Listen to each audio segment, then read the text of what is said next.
Step inside. Welcome back to the circle. Most people don't realize they are already trapped in that paradox. Today I felt it again, only this time it didn't hurt with the same intensity. That familiar pressure, so strong it almost becomes physical pain. Have you ever been so lost in your own head that you forgot you were even here? Or to go without knowing where you are? So preoccupied with one thought, one problem, that it began to feel real in your body. What if I told you, you don't think that?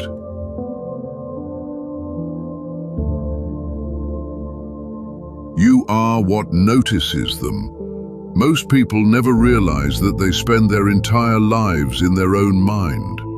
Not out in the world, not even fully in the present moment, but within an endless inner monologue, commenting on everything that happens. There is something that is always present, before thoughts, before emotion, and he watches it. And we will talk about that in today's video. Thoughts come in waves. Some are quiet, some are loud, some are painful, and some are even disgusting. But what is it that sees them all? Have you ever wondered, if you are not your thoughts, who is watching? There is a crucial difference between being in your thoughts and watching them.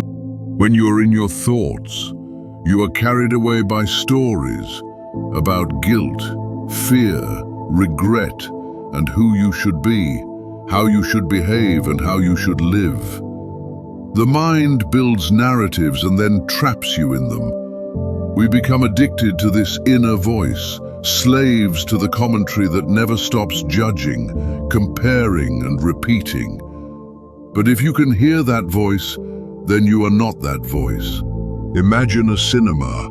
The film on the screen is your personal drama, your memories, fears, and hopes. But you are not that film. You are the audience sitting quietly in the dark, watching that film. Most people forget this. They jump on the screen, trying to rewrite the script, while the screen itself remains untouched.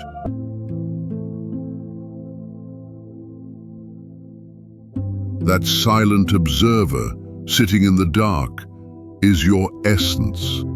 Only when you lean back and realize that the film doesn't fundamentally change you, wisdom begins. Liberation begins. This is the way out of the maze. You are the silence where the noise happens. Imagine you are sitting next to a beautiful river. The water is constantly flowing, carrying leaves, branches, and debris. Are you the river, or the one standing on the bank? Most people jump into the water. They fight against the current, trying to control its direction. In the same way, they struggle with thoughts of work, regret, or past pain, believing that they must manage every mental movement in order to survive. And this keeps them trapped. But thought is only a floating object. We were taught what to think, but never how to observe thinking. Identity is formed around phrases like, "This is how I feel," or "This is who I am." And slowly, consciousness, that which sees, gets lost in what is seen. Look carefully though, a thought appeared, then it disappears. Even intense pain has a beginning and an end. If everything passes, what remains?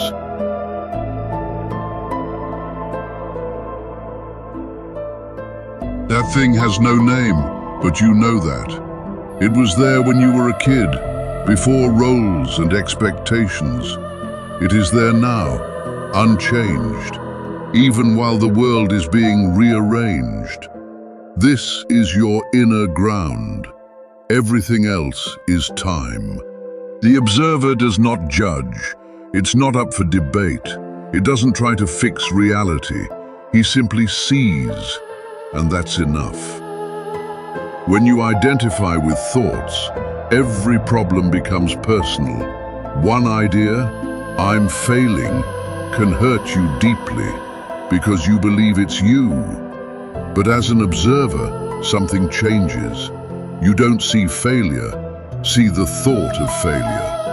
And you don't give that thought the keys to your kingdom. Fear weakens when seen. Anxiety loosens its grip. Not because you pushed them away, but because you stopped feeding them faith. Faith in them. Thoughts are like fire. Without fuel identification, they burn. This is not indifference. It is the deepest form of presence.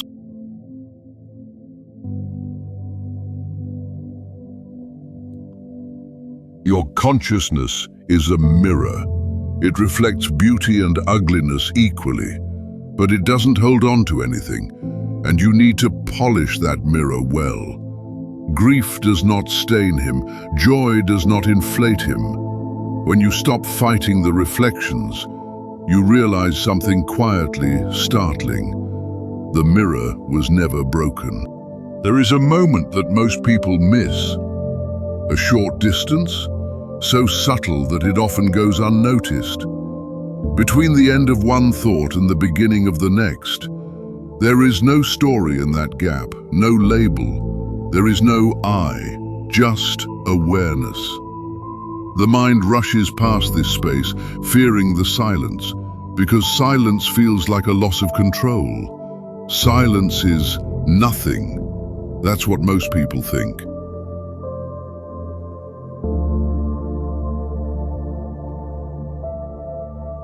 The mind survives through noise, comment, judgment, prediction.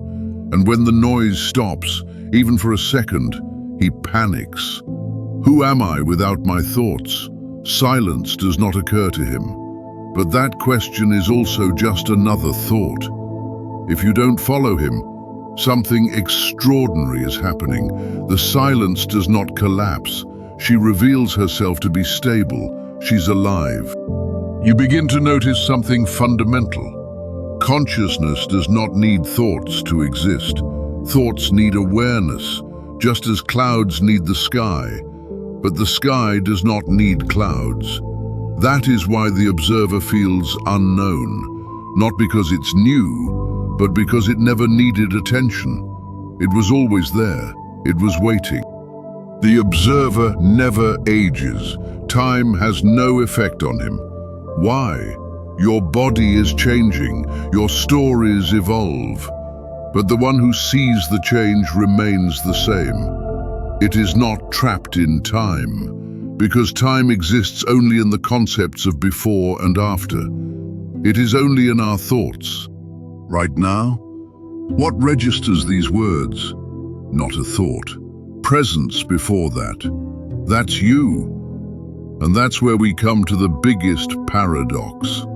The more you try to become an observer, the more distant you seem, because that is not a state to be achieved. It is what you are before effort.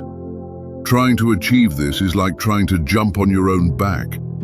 Freedom begins when you stop identifying with the mind. You don't need to fix your thoughts. It is enough to see them. In that view, life becomes easier, not shallow, lighter. A quiet space opens between you and the experience. And don't be confused by its silence, because in that space, a choice is born. The biggest illusion is that freedom comes from changing external circumstances, more control, more security. But freedom comes the moment you realize you are not what goes on in your mind. You are the silence between thoughts, the light in which stories appear. This is never lost, just forgotten. Remember Sisyphus. His punishment is eternal only if he believes that the rock is his essence. The moment he sees the rock as an object, it becomes bigger than the mountain. Your thoughts are a rock. You are a mountain. They roll, you stay. So, the next time an emotion overcomes you, don't fight it. Take a step back. Ask yourself, If I am not this fleeting feeling, who is the observer? The answer is not in words. The answer is feelings.